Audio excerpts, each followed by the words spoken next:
전미수님 탈출기 13강입니다. 드디어 10가지 재앙.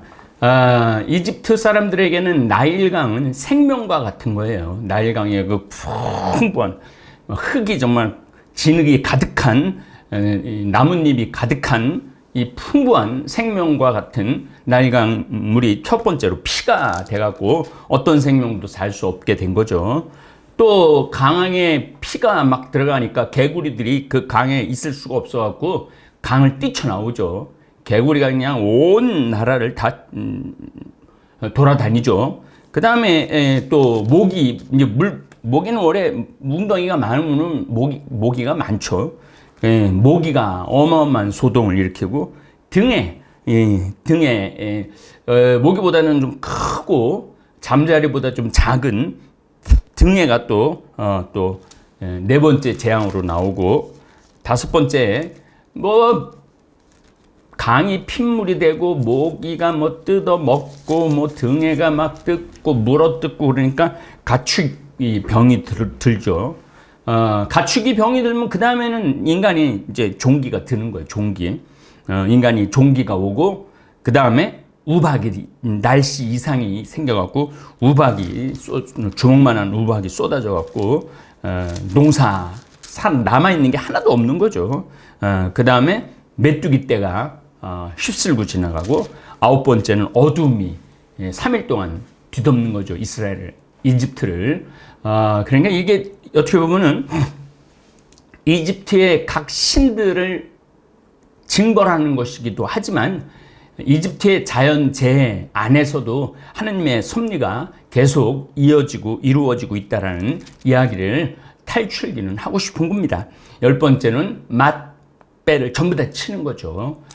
이스라엘 백성만 빼놓고 전부 다 죽음으로 넘어가고, 이스라엘 백성 장남들은 죽지 않고 살아서 드디어 이집트를 탈출을 합니다. 그래서 구약의 파스카를 이게 이제 구약의 파스카입니다. 원래 파스카는 히브리인이 이집트에서 탈출하여 계약을 맺고 하느님의 백성이 된 것을 기념하여 지내는 축제입니다. 우리나라 성서에는 과월절과 무교절로 번역된 이스라엘의 두 축제를 가르칩니다. 과월절과 무교절은 묶여 있어요. 제가 설명을 드리겠습니다. 이 모든 모세 인도로 이집트를 탈출할 때 이스라엘 사람들은 시간이 없어서 누룩을 부풀려야 되는 시간을 잡아야 되잖아요. 근데 시간이 없으니까 누룩 안 든 빵을 준비하고, 이게 바로 무교입니다. 무교절. 또 어린 양을 잡아 그 피를 문설주와 상인방에 바름으로써 죽음의 천사가 그냥 지나간 거죠. 죽음 없이 지나간 걸 기념하여 과월절을 지내는 것이죠. 시나이 사막에서는 어린 양을 잡아 그 피를 뿌리며 하느님과 계약을 맺은 일을 기억하는 축제입니다. 이는 곧 종살이에서 해방으로 건너가는 겁니다. 죽음에서 생명으로 건너가는 겁니다. 이집트 종살이에서 하느님의 백성으로 건너가는 것을 기념하는 겁니다. 이렇게 이루어진 구원이 완전히 성취된 날을 고대하며 성취되는 날을 고대하는 축제였으니 이것이 구약의 파스카입니다. 파스카 새칙이 좀 나오는데 성수를 읽어보면서 같이 나가겠습니다. 파스카 축제의 새칙. 주님께서 모세와 아론에게 말씀하셨다. 파스카 축제 규칙은 이러하다. 외국인 아무도 파스카 제물을 함께 먹지 못한다. 여기서부터 이제 이스라엘과 이민족들과의 갈등이 생기는 거죠. 그러나 또 여기서는 또 이게 생기는 거죠. 우리는 하느님에게로부터 선택받은 민족이다. 아주 강한 선민 사상이 생기는 겁니다. 돈으로 사들인 종은 누구든 할례를 받았으면 함께 먹을 수 있다. 지금도 사실은 이스라엘 사람들, 아랍 사람이 나는 할례 받고 이 히브리 사람 되겠다. 그러면 히브리인으로 인정해 줍니다. 근데 아랍 사람들이 절대 그렇게 안 하죠. 나는 죽어도 아랍 사람이라고 얘기를 하죠. 그 민족 간의 그 갈등이라는 거는 이루 말할 수도 없죠. 예수님도 그 민족 간의 갈등 때문에 희생된 이유도 있습니다. 거류민과 머슴은 함께 먹지 못한다. 어느 집이든 한 집에서 먹어야 한다. 고기를 집 밖으로 가지고 나가면 안 된다. 뼈를 부러뜨려서도 안 된다. 자, 예수님 십자가에 못 박혀 돌아가셨을 때 이제 죽은 거 알고 무릎을 쳐서 뼈를 부러뜨리려고 그랬어요? 그랬죠. 그런데 가까이 가서 보니까 완전히 돌아가신 게 확인이 됐어요. 그러니까 뼈를 부러뜨리지 말고 그냥 옆구리에 창을 찔러갖고 피를 완전히 다 빼자. 그래갖고 옆구리에 창을 하죠. 구약 성서가 이루어지려고 그랬다라고 이제 신약 성서에 그렇게 얘기가 나갑니다. 한번 찾아보고 가죠. 요한복음 19장 31절 그날은 준비일이었고 이튿날 안식일은 큰 축일이었으므로 유다인들은 안식일에 시신이 십자가에 매달려 있지 않게 하려고 십자가에 못 박힌 이들의 다리를 부러뜨리고 시신을 치우게 하라고 빌라도에게 요청하였다. 그리하여 군사들이 가서 예수님과 함께 십자가에서 못 박힌 첫째 사람과 또 다른 두 사람의 다리를 부러뜨렸다. 예수님께 가서는 이미 숨지신 것을 보고 다리를 부러뜨리는 대신 군사 하나가 창으로 그분의 옆구리를 찔렀다. 그러자 곧 피와 물이 흘러나왔다. 이를 직접 본 사람이 증언하는 것이므로 그의 증언은 참되다. 그리고 그는 여러분이 믿도록 자기가 진실을 말한다는 것을 알고 있다. 그의 뼈가 하나도 부러지지 않을 것이다 하신 성경 말씀이 이루어지려고 이런 일들이 일어난 것이다. 예, 이렇게 탈출기 12장 46절 거류민과 머슴은 함께 먹지 못한다. 어느 집이든 한 집에서 먹어야 한다. 고기를 집 밖으로 가지고 나가면 안 된다. 뼈를 부러뜨려서도 안 된다. 이 이야기 때문에 십자가에 창 찔리는 이야기가 나오는 겁니다. 이스라엘의 온 공동체가 이 파스카 축제를 지내야 한다. 내 곁에 머무르는 이방인이 주님을 위하여 파스카 축제를 지내려면 남자는 모두 할례를 받아야 한다. 그러면은 히브리인인 대우해 주겠다는 거죠. 그러면 그는 본토인처럼 파스카 축제를 함께 지낼 수 있다. 할례를 받지 않은 자는 아무도 함께 먹지 못한다. 이 법은 본토인에게나 너희 가운데 머무르는 이방인에게나 동일하다. 이스라엘 자손들은 할례는 계약이기 때문에 그렇습니다. 계약을 맺어야만이 뭔가 계약자하고 피계약자하고 서로 지켜야 될 약속이 있기 때문에 그런 겁니다. 이스라엘 자손들은 모두 그렇게 하였다. 그들도 주님께서 모세와 아론에게 명령하신 대로 하였다. 바로 이날 주님께서 이스라엘 자손들을 부대로 편성하여 이집트 땅에서 이끌어 내셨다. 아들과 맏배 봉은 주님께서 이르셨다. 이스라엘 자손들 가운데서 맏아들 곧 태를 맨 먼저 열고 나온 첫 아들은 모두 나에게 봉헌하여라. 사람뿐 아니라 짐승의 맏배도 나의 것이다.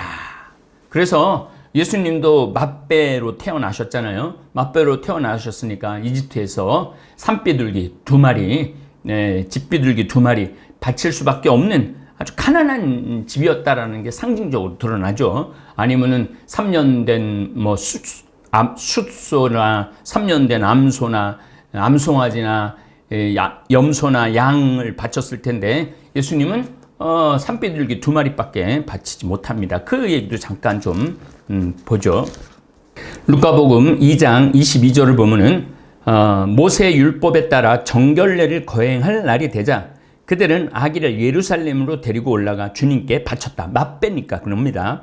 주님의 율법에 태를 열고 나온 사내 아이는 모두 주님께 봉헌해야 한다고 기록된 대로 한 것이다. 그들은 또한 주님의 율법에서 산비둘기 한 쌍이나 어린 집비둘기 2마리를 바치라고 명령한 대로 제물을 바쳤다. 이렇게 나오죠. 그러니까 참 가난했던 예수님의 가정을 우리 들여다볼 수 있습니다. 누룩 없는 빵에 관한 세칙에 대한 얘기 이어서 듣도록 하겠습니다. 모세가 백성에게 말하였다. 너희는 이집트에서 곧 종살이하던 집에서 나온 이 날을 기억하여라. 주님께서 강한 손으로 너희를 그곳에서 이끌어내셨기 때문이다. 이날 누룩된 빵을 먹어서는 안 된다. 너희는 아빕달 바로 오늘 나왔다. 아빕달이라고 우리나라 절기로 따지면 3월에서 4월 사이입니다. 주님께서 너희에게 주시겠다고 너희 조상들에게 맹세하신 대로 가나안족과 히타이트족, 아모리족과 히위족, 여부스족의 땅, 곧 젖과 꿀이 흐르는 땅으로 너희를 데려가시거든 이달에 이러한 예식을 올려야 한다. 너희는 이래 동안 누룩 없는 빵을 먹고, 그러니까 이걸 무교절이라고 그러는 거. 이래 동안 누룩 없는 빵을 먹고 이렛날에는 주님을 위하여 축제를 지내야 한다. 이래 동안 누룩 없는 빵을 먹어야 한다. 그동안 너희 영토 어느 곳에든 누룩든 빵이 보여서도 안 되고 누룩이 보여서도 안 된다. 그날 너희는 너희 아들에게 이것은 내가 이집트에서 나올 때 주님께서 나를 위하여 하신 일 때문이란다 하고 설명해 주어라. 그렇게 급하게 나왔다 이것때는 누룩도 안 풀려서 급하게 나왔다는 얘기입니다. 이것을 너희는 너희 손에 감은 표징과 너희 이마에 붙인 기념의 표지로 머리 성곽 얘기하는 거죠. 주님의 가르침을 되낼 수 있게 하여라. 주님께서 강한 손으로 너희를 이집트에서 이끌어내셨기 때문이다. 너희는 이 규칙을 행할 때마다 정해진 때에 지켜야 한다. 자, 주님께서 너희와 너희 조상들에게 맹세하신 대로 너희를 가나안족의 땅으로 데려가서 그 땅을 너희에게 주시면 너희는 태를 맨 먼저 열고 나온 것을 모두 주님께 바쳐야 한다. 너희 가축이 처음 낳은 것으로 수컷은 모두 주님의 것이다. 암컷은 아니라고 그러고 수컷은 모두 주님의 것이라고 그러죠. 그러나 나귀의 첫 새끼는 양으로 대속해야 한다. 이건 아마 나귀가 언젠가 얘기했지만 성서에서 나귀가 굉장히 중요해요. 먼 길을 가고 짐을 나르고 이런 하는 일이 꼭 필요한 거였던 거기 때문에 양으로 대속하라고 그럽니다. 대속하지 않으려면 그 목을 꺾어야 한다. 너희 자식들 가운데 맏아들은 모두 대속해야 한다. 대신 속죄물을 바쳐야 된다는 거죠. 뒷날 너희 아들이 왜 이렇게 하십니까? 하고 물으면 이렇게 대답하여라. 주님께서 강한 손으로 이집트에서 곧 종살이 하던 집에서 우리를 이끌어내셨다. 그때 파라오가 우리를 내보내지 않으려고 고집을 부렸으므로 주님께서 사람의 맏아들부터 짐승의 맏배까지 이집트 땅에서 난 것은 모조리 죽이셨다. 그래서 나는 태를 맨 먼저 나온 수컷을 모두 주님께 바친다. 그러나 아들들 가운데서 맏아들은 모두 대속하는 것이다. 이것을 내 손으로 감은 표징과 내 이마에 붙인 표지로 여겨라. 성구가 거기에다가 넣는 거지. 주님께서 강한 손으로 우리를 이집트에서 이끌어내셨기 때문이다. 여기까지만 하고 신약의 파스카를 좀 듣죠. 파라오가 이스라엘 백성을 내보낼 때 하나님께서는 필리스티아인들의 땅을 지나는 길이 가장 가까운데도 이거 확실합니다. 팔레스타인은 해안 지역으로 쭉 올라가는 거예요. 그러니까 이집트에서 쭉 올라가. 우리가 블레셋 사람이라고 그러죠. 필리스타인 사람들이 블레셋 사람들이에요. 그래서 사실 블레셋 땅이 굉장히 비옥합니다. 그런데 이상하게도 하나님께서는 필리스타인들의 땅을 지나가는 길이 가장 가까운데도 그들을 그곳으로 인도하지 않으셨다. 하나님께서 그들이 닥쳐올 전쟁을 내다보고 마음을 바꾸어 이집트로 되돌아가서는 안 되지 하고 생각하셨던 것이다. 이게 충분히 이해가 됩니다. 왜냐하면 필리스타인들은 워낙 강력하니까 자기네들이 올라가려고 하는데 자기는 종살에서 지금 막 이제 해방이 됐는데 너무 강력하단 말이야. 이거 다시 돌아가야 되겠다. 그렇게 하지 않으려고 마음을 바꾸셨다는 거죠. 하나님께서 그들의 닥쳐올 전쟁을 내다보고는 마음을 바꾸어 이집트로 되돌아가서는 안 되지 하고 생각하였던 것이다. 그래서 하나님께서는 백성을 갈대바다에 이르는 광야의 길로 돌아가게 하셨다. 아무도 살지 않는, 방해받지 않는, 전쟁이 없이 이집 가나안 땅으로 들어가게 하려고 그랬던 거죠. 그래서 하나님께서 백성을 갈대바다에 이르는 광야의 길로 돌아가게 하셨다. 이스라엘 자손들은 전열을 갖추고 이집트 땅에서 올라갔다. 모세는 요셉의 유고를 가지고 나왔다. 요셉이 하나님께서 반드시 여러분을 찾아오실 것입니다. 그때 여기에 내 유고를 가지고 올라가십시오 하며 이스라엘 자손들에게 엄숙히 맹세하게 하였기 때문이다. 그들은 수콧을 떠나 광야 가장자리에 있는 에탐의 진을 쳤다. 주님께서는 그들이 밤낮으로 행진할 수 있도록 그들 앞에 서서 가시며 낮에는 구름 기둥 속에서 길을 인도하시고 밤에는 불 기둥 속에서 그들을 비추어 주셨다. 낮에는 구름 기둥이 밤에는 불 기둥이 백성 앞을 떠나지 않았다. 자, 이렇게 하느님의 철저한 보호로 이제 드디어 시나이 광야로 들어가는 겁니다. 신약의 파스카를 좀 보겠습니다. 예수님도 바로 이 파스카 축제를 지내는 동안 최후의 만찬을 거행하시면서 성체성사를 세우십니다. 과월절을 이제 성체성사로 바꾸시는 거죠. 이는 바로 그날 다음 날 당신의 십자가에서의 죽음을 만찬의 형태를 빌려 미리 앞당겨 지내신 것입니다. 파스카를 미리 지내신 거죠. 구약의 파스카에서 어린 양의 피로 하느님과 계약을 맺었듯이 신약에서는 모든 사람의 구원을 위하여 십자가에서 흘리신 예수님의 피로 하느님과 새로운 계약을 맺음으로써 우리는 죄중으로부터 하느님의 백성으로 건너가는 거죠. 따라서 죽음에서 생명으로 건너가게 되는 겁니다. 이것이 신약의 파스카입니다. 여러분들 가운데 인생을 살면서 죄 진 분들 많을 거예요. 저도 마찬가지예요. 저도 죄 참 많이 졌습니다. 그런데 막 죄 속에서 막 갇혀서 있을 땐 괴로워서 죽겠어요. 그래서 앞으로 나가지도 못해요. 내 죄가 너무너무 부끄러워 갖고. 근데 예수님이요, 내가 너희의 죄를 짊어지고 십자가에 올라간다. 그러니까 내가 인간은 나약하단 말이에요. 부족하단 말이에요. 그러니까 죄를 질 수밖에 없어. 인간은 죄를 지을 수밖에 없어. 근데 뭐 법정으로 가고 기결수가 되든 미결수가 되든 뭐 감옥에 가든 안 가든 그건 중요한 게 아니야. 하느님과 나의 관계에 있어서 내가 과거에 왜 그 죄를 졌지? 내가 왜 그 나쁜 짓을 했지? 근데 예수님께서는 내가 너희들의 죄를 대신 지고 가겠다. 그것도 목숨을 바쳐서. 그러니까 다시 회개하라. 회개할 수 있어야 된다는 거죠. 그래서 죄로부터 완전히 벗어날 수 있도록 용기를 심어 주시는 거고, 또 이 전례상으로도 예수님이 우리를 매번 죄의 용서를 청하면은 그 회개를 받아들이신다는 거죠. 진정한 회개를 말하는 겁니다. 형식적인 회개가 아닙니다. 가톨릭 교회는 매 미사 때마다 파스카 축제를 기념합니다. 성체와 성회를 영함으로써 구약의 파스카와 신약의 파스카 축제를 이어가는 거예요. 그러니까 이게 지금 이 예절이 한 거의 3,500년 정도 동안 이어온 겁니다. 여러분들이 드리는 봉헌하는 미사가 3,500년의 역사가 있어요.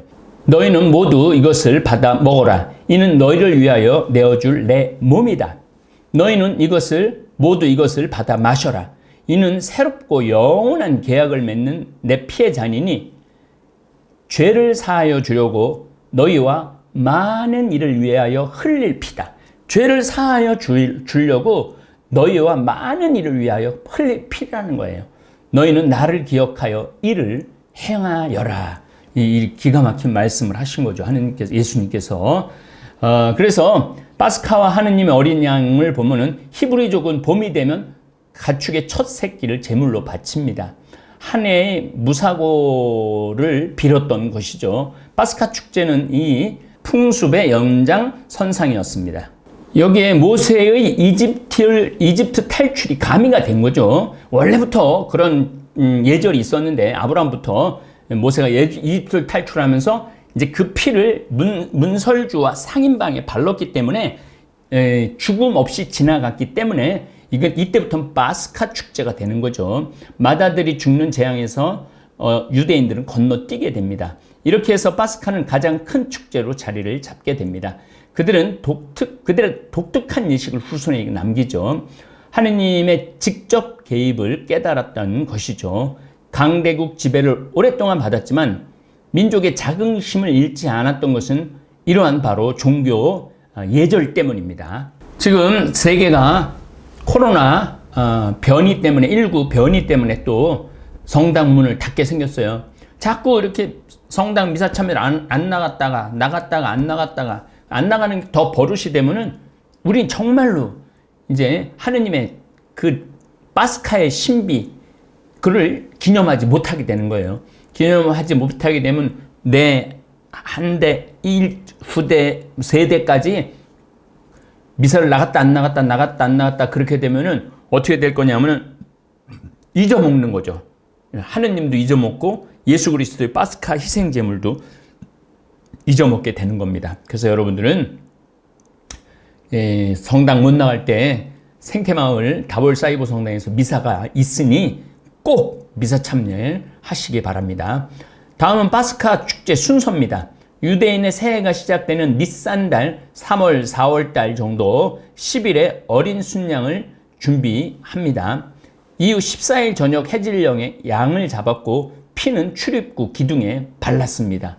고기는 구워 누룩 없는 빵과 함께 먹고 쓴 나물도 곁들였죠. 한 주간 내내 그렇게 지냈습니다. 이 한 주간을 무교절이라고 합니다. 교자는 누룩을 뜻하는 한자입니다. 모세와 함께 이집트를 탈출한 히브리인은 장정만 60만이라고 했는데 탈출기 12장 37절에 식솔까지 따지자면 200만 명이 넘는 숫자입니다. 이집트 인구의 3분의 1이 빠져나가는 셈이죠. 이건 분명 과장된 숫자로 봐야 됩니다. 창세기에서 야곱은 70명 남짓 되는 식솔을 이집트로 데리고 나가서 시작을 합니다. 모세와 함께 떠난 히브리인들은 아마 내가 보기에는 이집트를 탈출한 히브리인들은 5,000명에서 10,000명 가까이 되었을 것으로 추측합니다. 상당수는 이집트에 남아 있었을 거예요. 왜 이집트에 남아 있었느냐면은 이집트가 먹고 살기가 너무 좋거든요.